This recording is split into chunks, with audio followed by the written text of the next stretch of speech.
Masih bersama saya Ibnu Fadil, pemirsa Anda kembali menyaksikan 3 berita utama Kaltim hari ini.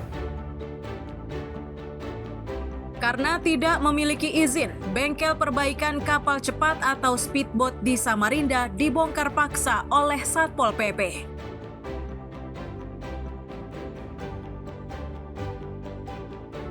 Supir bus jurusan Samarinda Banjarmasin tidak lagi berani memutar musik karena khawatir kena denda royalti.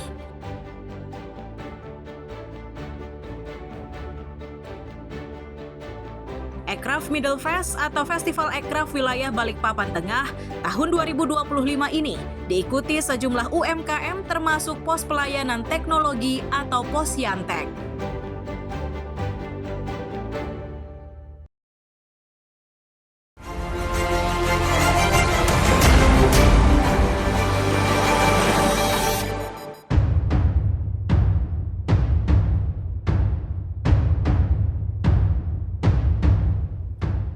Pelaku berinisial RAP berusia 47 tahun ini merupakan anggota komplotan tindak pidana perdagangan orang atau TPPO. Ia diringkus setelah kedapatan mempekerjakan 3 wanita sebagai pemandu lagu pada warung diskotik di Labanan, Teluk Bayur. Ironisnya, salah satu korbannya masih anak di bawah umur. Pelaku akhirnya dijerat Undang-Undang Perlindungan Anak dengan ancaman hukuman 10 tahun penjara.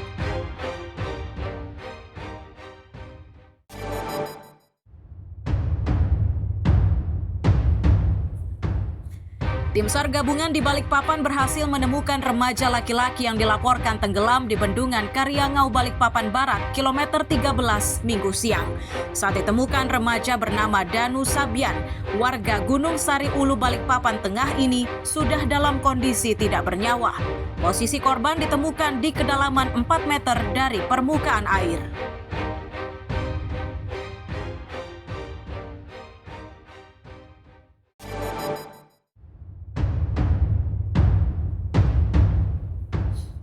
Dugaan perkara suap di Pengadilan Tanjung Redep hingga Senin siang masih bergulir.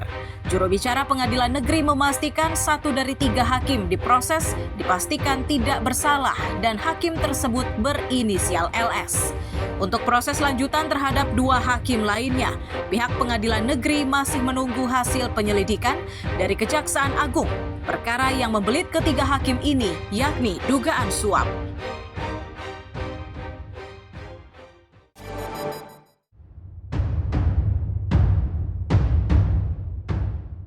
Puluhan pemuda yang tergabung dalam Aliansi Balikpapan Melawan atau Bakwan Senin siang menggelar demonstrasi di depan kantor Wali Kota Balikpapan. Pendemo menilai rencana kenaikan pajak bumi dan bangunan atau PBB sangat memberatkan warga. Mereka berharap agar kenaikan tersebut dibatalkan.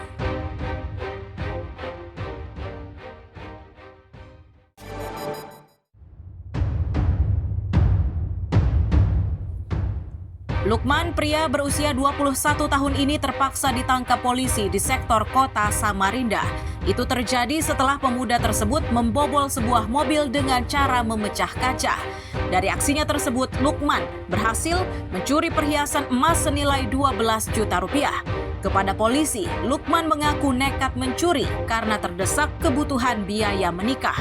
Apapun dalihnya, Lukman kini terancam hukuman 7 tahun penjara.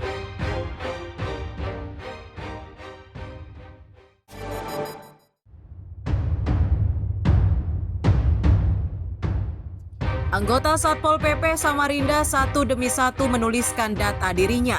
Itu dilakukan saat digelar tes urin yang dilakukan oleh Badan Narkotika Nasional Kota Samarinda Selasa siang. Terdapat 110 dari 443 anggota Satpol PP yang menjalani tes. Kepala Satpol PP menyatakan tes ini dilakukan untuk memastikan seluruh anggota Satpol PP tidak ada yang mengonsumsi narkoba.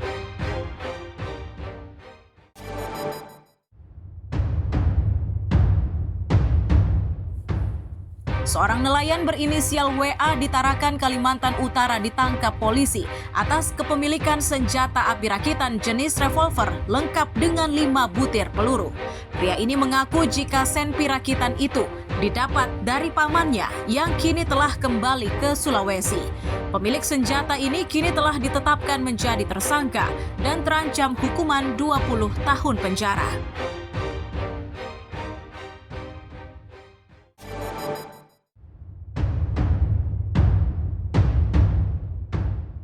Pria bernama Irfan berusia 42 tahun ini telah ditetapkan menjadi tersangka pencurian sepeda motor.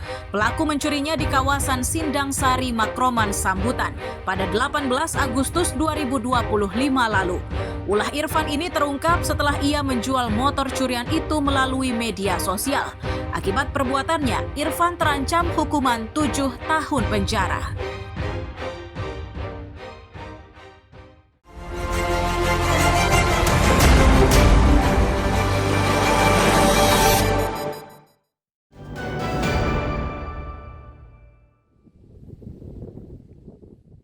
Tempat pembuangan akhir atau TPA sampah di Bujangga, Tanjung Redep hingga kini tak kunjung dipindahkan.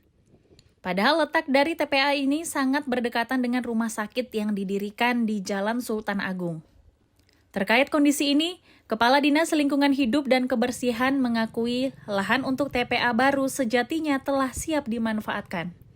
Hanya saja konstruksi lain seperti pembenahan jalan beton dan geomembran atau pelapis kedap air untuk menutup penumpukan sampah belum selesai dikerjakan. Direncanakan pembangunan dan pengerjaannya menunggu anggaran perubahan 2025. TPA sudah siap kan? TPA di Bekat Bukur. Kalau nanti di anggaran perubahan itu PUPR, ada anggaran untuk pembuatan rigid beton sama pemasangan biomembran. Januari bisa dipakai. Januari sudah bisa dipakai. Tergantung anggaran di perubahan, diberi apa enggak PUPR. Tapi mudah-mudahan diberi. Tapi berarti bisa dikatakan itu sudah siap pakai dan itu sudah bisa dialih. Ya, tinggal jalan masuk itu kan perlu cor ya, cor rigid beton mungkin di anggaran perubahan yang bisa cepat. Terus nanti ada pit 1, ada 2 pit kan sana, 2 lubang. Pit 1 kalau dipasang biomembran sudah bisa dipakai. Pemindahan TPA sampah di Bujangga ini diharapkan segera terrealisasi agar nantinya pelayanan di rumah sakit tidak terganggu dengan aroma tidak sedap dari sampah tersebut. Amir Hamzah dan Miko Gusti melaporkan dari Kabupaten Berau.